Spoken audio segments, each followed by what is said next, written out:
Hello there guys, welcome back to Younes Talks Football, welcome back to a brand new video. I hope all of you are doing well today, as it's the day after, the night before, where it all went crazy and we gave the Premier League one of its best games ever. I think it's safe to say all the neutrals were very, very impressed with Chelsea and with that match. You know, all of them going 4-4, bloody, that is a Premier League game. You see that? That's what I leave my evenings free for. And for us Chelsea fans, it was an emotional roller coaster. But we're going to get into the fallout and the repercussions and what it means going forward, because I feel like there's something that has to be said. I did mention it in my review yesterday, but we go into a little bit more detail. However, there's other things to discuss as well, because we've got big news. Now, it's the international break, so we are going to be focusing a lot on the news and what's happening and the latest and my thoughts on it. So make sure you're here for all the content as it drops, and to be here for it, make sure you're hitting the subscribe button and the notification bell to be notified once I have uploaded. On top of that, check out the socials. Much appreciated. They are on screen and in the description.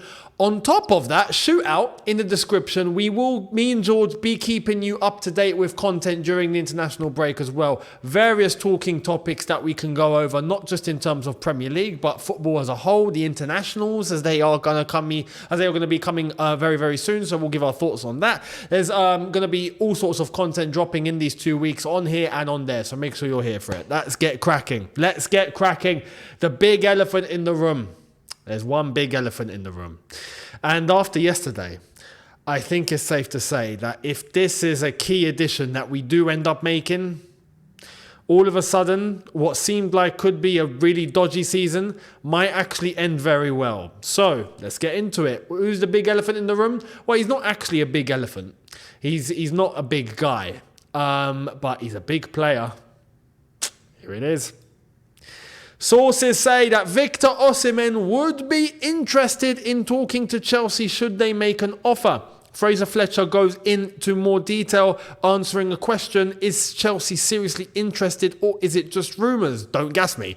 Correctly said by Johnny MP. And Fraser goes, no, Chelsea are seriously interested. Now, it's not just that, because we know Chelsea are interested. We know this, but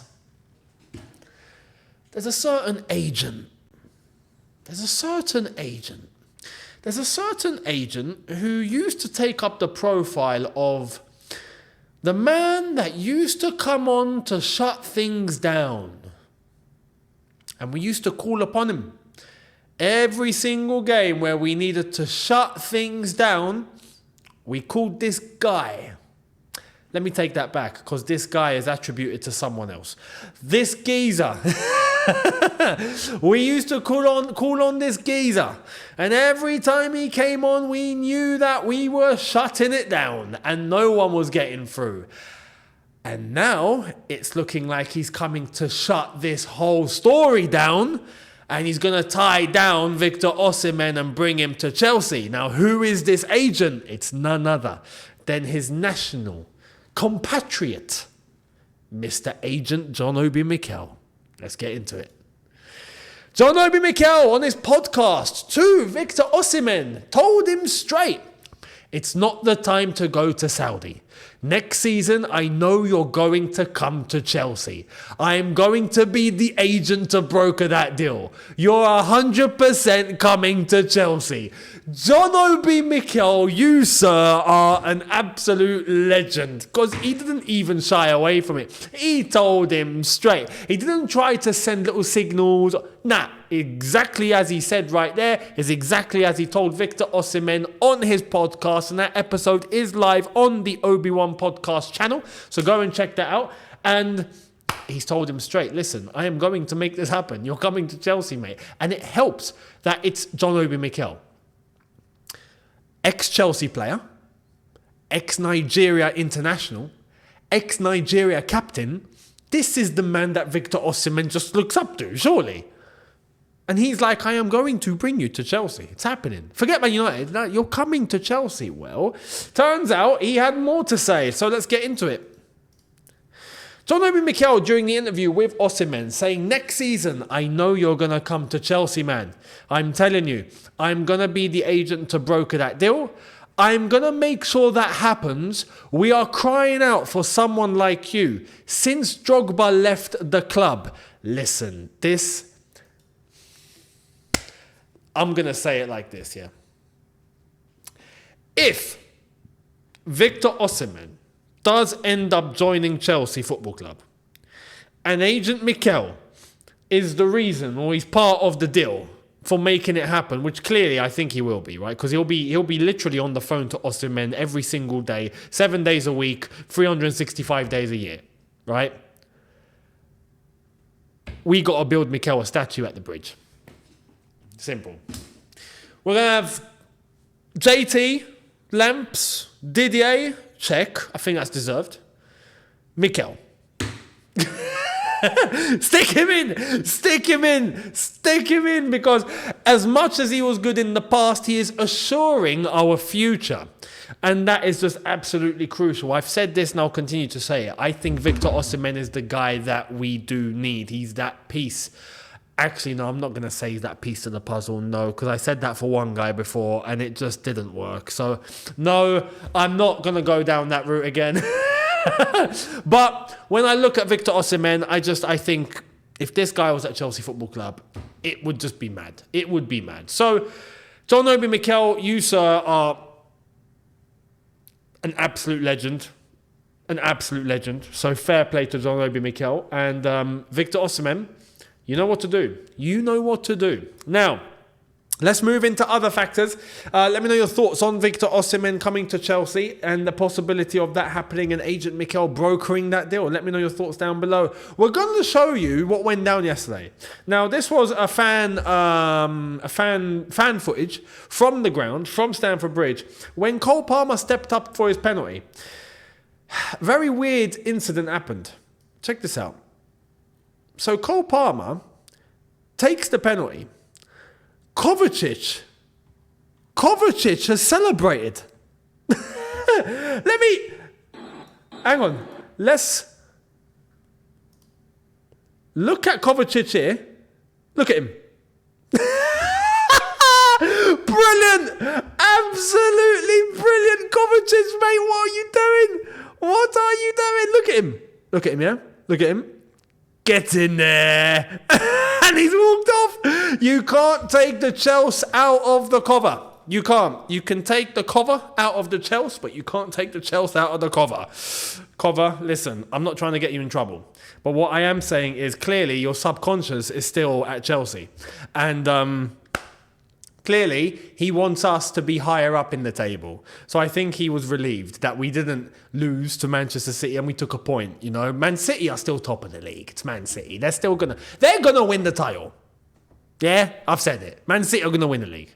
So it's a case of you might as well get Chelsea back into the Champions League. So Kovacic is clearly looking at this going, go on, Cole, go on, Cole, just go on, score. Yes. Oh, what a shame, lads. What a shame. We could have won that, you know. Man, we'll take a point. Yes, go on to Chelsea. Took a point. Yeah. You know, Cole Palmer slotting the penalty and Kovacic is a very happy man. Kovacic, good luck. Good luck to you for the rest of the season. And for what it's worth, I know Man City are going to win the league. So if you do, I will be happy for you. I'll be happy for Kovacic to be getting a Premier League winners medal. I would. So there we are. Let me know your thoughts on that too. Now, as we were talking about yesterday, Pochettino has come out and spoken on his Instagram. So make sure you're following Pochettino on Instagram. But he rarely posts. He always posts before the start of the international break. So just as the international break is starting, it's like he does a whole summary and he sticks it out. Let's see what he's had to say. Let's get into it. Pochettino has posted on Instagram. He said, extremely proud and happy of the players for the attitude and results they have produced in 2 difficult fixtures during this week. It is really satisfying to go to an international break with this feeling. Although I prefer we have another game more sooner. We all do, Poch. Trust me, we all do. We don't want to watch the internationals, but hey, it is what it is. You're lucky you're Argentinian. We got to watch England. Well, lucky I've got another country as well. I've got Algeria to pay attention to. But if it was just England, I'd be depressed. Anyway, let's keep reading. We want to build something special. at Chelsea FC, and this is exactly the way we want the players to perform and feel. Already this season, we have had some high and low moments, and the players are showing everyone the capacity they have to compete with any side. Thank you everyone for continuing to show such a great support for the team. Listen, he said something very crucial there, which is what I said in my review yesterday, if you remember. There has to be a certain level of belief now in this team, because we've just gone toe-to-toe with the best team on the planet, as far as I'm concerned. The team that will go on to win the Premier League, Man City, that are flying, that played their best team, and we put 4 past them. And you could argue it could have gone our way. A draw is probably a fair result at the end of the day. We didn't deserve to lose, and we played really well. So when you take into consideration who we actually put on the pitch, the job that we did and how we did it against Man City, who were looking flustered at times, there has now to be a level of belief in this team. Because if we can do it against Manchester City, realistically, we should be able to do it against anybody. So the capacity and the ability is there, just as Poch said, and that's what I said last night on my review. I said we now have that belief. Before it was doubt. Before it was a question of doubt, it was, man, are we actually good enough or not? There were doubts starting to creep in of maybe we're just not good enough. That's been eliminated. We now know we're good enough. Now it's about consistency. Now it's about showing it against all the teams in the Premier League, not just the big teams, but not just the ones that don't play in the low block. We need to figure out a way in order to disrupt the low block teams and disrupt those teams and kill them off early, because if we do that, we're going to be getting a respectful amount of points. We just are going to be picking points. If we're playing with the same tenacity and the mentality that was showed yesterday, that's another thing. He put into context that they showed the capacity that they can compete with any side. Yes, not just tactically, not just on a footballing level, but up here. Yesterday, we were seeing Chelsea come back every single time against Man City. You could see that resilience and that fight. When was it? We lost to Brent. Was it the Brentford game? When we lost to Brentford, and I came on here and I said we looked soft, because we did. We looked like sponges, you know. We were just getting ourselves absolutely rinsed, and that's what hurt me, is that there was no mentality. We were looking like we were just rolling over and just go on, do what you want, you know. Every single 50-50 we were losing, every single duel losing, not getting stuck in, making stupid mistakes, sloppy passes, the whole lot. And then you question the mentality. You're like, listen, are you boys checked in or not? Yesterday showed that they are. When they want to be, they can be, and they are. And they're not just there, they're more than there. You know, they are it. And yesterday was a big example of that. So we have it in us. So that's where now there is a belief. We've confirmed to ourselves that we have it within us. It's here. We've got it. It's about using it consistently. It's about displaying it consistently. It's about coming with that intensity every single game.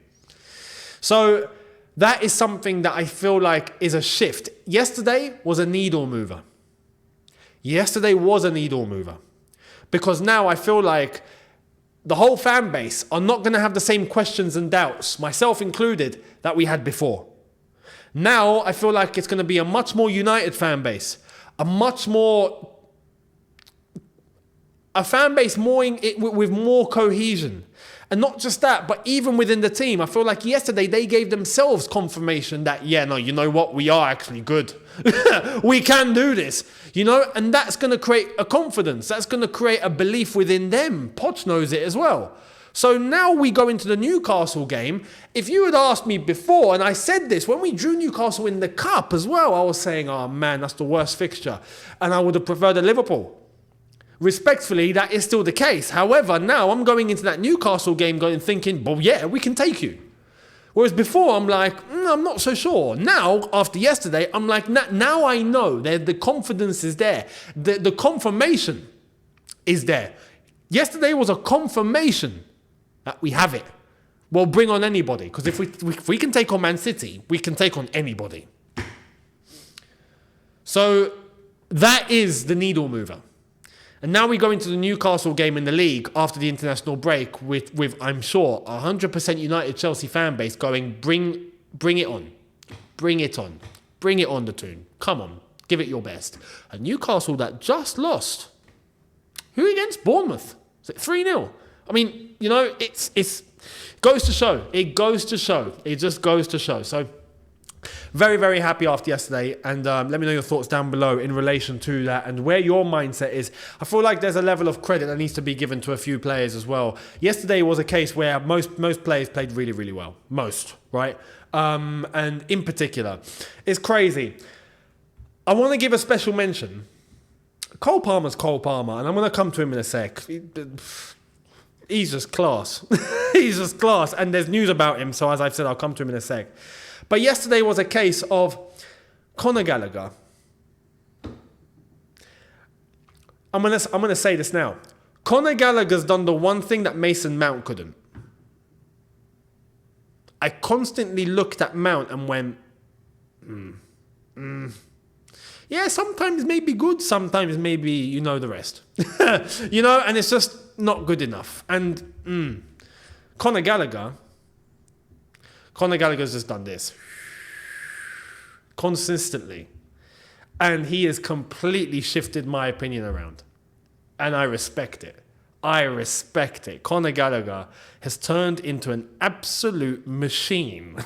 A machine. And we knew that he had that off the ball, but on the ball was my concern. And now you can just see him. And I have to give testament to Poch here. I think it's down to Poch. You can see now he's bish, bash, bosh, boom, bash. You know, he's going everywhere. He's everywhere. He's quick. He knows where he's going. He knows where to pass. He knows where to move to. He knows when to drop back. He knows when to move forward. He now knows when to take shots. He's doing everything. He's doing everything, as well as showing that destructive side to him where he's just intercepting. He's a nuisance. He's an animal. He's hunting people down. He's eating them up. He's doing all sorts. Conor Gallagher, keep it up, mate. Just keep it up. Conor Gallagher, for me, is now entering that bracket of Cole Palmer, where I've got nothing to say but just keep it going. Just keep it going, mate. That's it. Raheem Sterling is another one, who yesterday put in an absolute clinic. And I ask, much like I was asking of Conor Gallagher, now I'm asking of Sterling. Please do that every game. I need that Sterling every game. Yesterday, he had Kyle Walker on strings. So I need that Sterling week in, week out. That's his problem. He's not consistent. I now need the consistency because clearly he's got the talent. Clearly when he wants to know what he's doing, he knows what he's doing. Because yesterday was superb. Keep it up. Just keep it up. Keep it up. So those players I feel like deserve a special mention. Robert Sanchez as well, I think, put in a fantastic performance. Even in terms of a distribution, we didn't see any mistakes. So fantastic. If he can do that, then happy days. Defensively, Disasi as well. Decent game. Reece James, I thought was class up until when he came off. I mean, yeah, you know, just credit all round. And Jackson got his goal, so hopefully he can also build confidence now and start really, really getting something through. Cole Palmer, finally, Gareth Southgate woke up from his sleep. Exclusive, Cole Palmer and Rico Lewis earn first call-ups to England's senior squad. Chelsea attacker Palmer, 21, and Man City defensive midfielder Lewis, 18, were in under-21s but elevated for Euro 2024 qualifiers versus Malta and North Macedonia. Fantastic. Gareth Southgate finally. Now listen, you got to play them. And you know what? I'd say both. Because I feel like even Rico Lewis deserves to play here. Rico Lewis has been great for Manchester City and he's a DM. That's a role in the England team, aside from Declan Rice, we don't really have. You know, let's not with Calvin Phillips or you know, Henderson. Or no, I'm talking an actual traditional standard DM. Declan Rice fits that bill. Rico Lewis fits that bill. I think he should get minutes, much like Cole Palmer definitely should be getting minutes. Definitely. So, congratulations, Cole Palmer, mate. You deserve it, and you should have been in that first call up. But got to give the credit where it's due. You made it eventually. Gareth Southgate woke up from his spell, right, from his voodoo, and he's seen the light. So, Cole Palmer, congratulations, and I can't wait to see what he's going to do in an England top as well. Now, before we end, couple of things, starting off with Reece James. Reece James is a key player for Chelsea and he loves the club. There's nothing with other clubs at this stage. No negotiations or talks are taking place. There is nothing in the Man City or Real Madrid stories. That's come from Fabrizio Romano. And you know what? Look, I'm pretty confident at the moment, like he has said. There's no substance to it. but don't ever remove the possibility in future. That's my thing. And when I address the link with Manchester City, which I just, like I was saying, look, I'd rather he would go to Barcelona than go to Manchester City. Pep Guardiola sees it differently. Pep Guardiola came out 2 days ago and went, I don't care where players go, because if you're concerned about where players are going, it means you're not a big club. And to an extent, I can see where he's seeing it from, because he's Manchester City and they don't really, whoever they have, they're winning trophies regardless. So they're not bothered. It's like they're in the same situation now where we could get rid of De Bruyne and Salah and win the Premier League, because that's where we were. We let those players go because they weren't training well enough. And that came out later. Even John Obi Mikel confirmed it on his podcast. They weren't at the level. They weren't at the level. Unlike, the guys that were at the level, Fabregas and Costa come in, they were hitting that level. De Bruyne and Salah just weren't. Right? And we won the league. We let them go. We won the league. And then they turned into superstars eventually.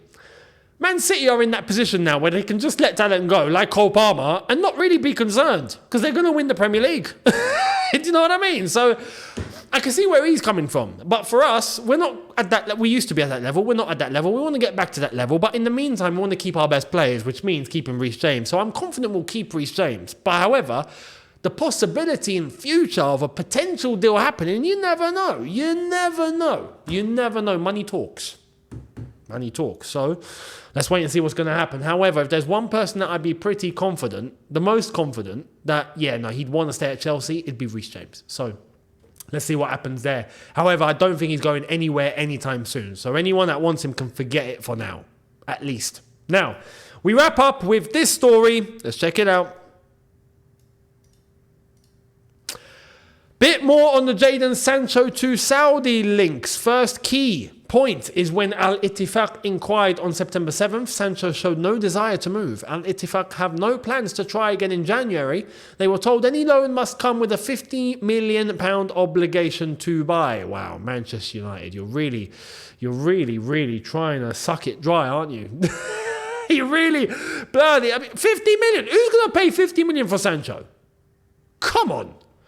That's like us wanting to get 60 or 70 million for Lukaku.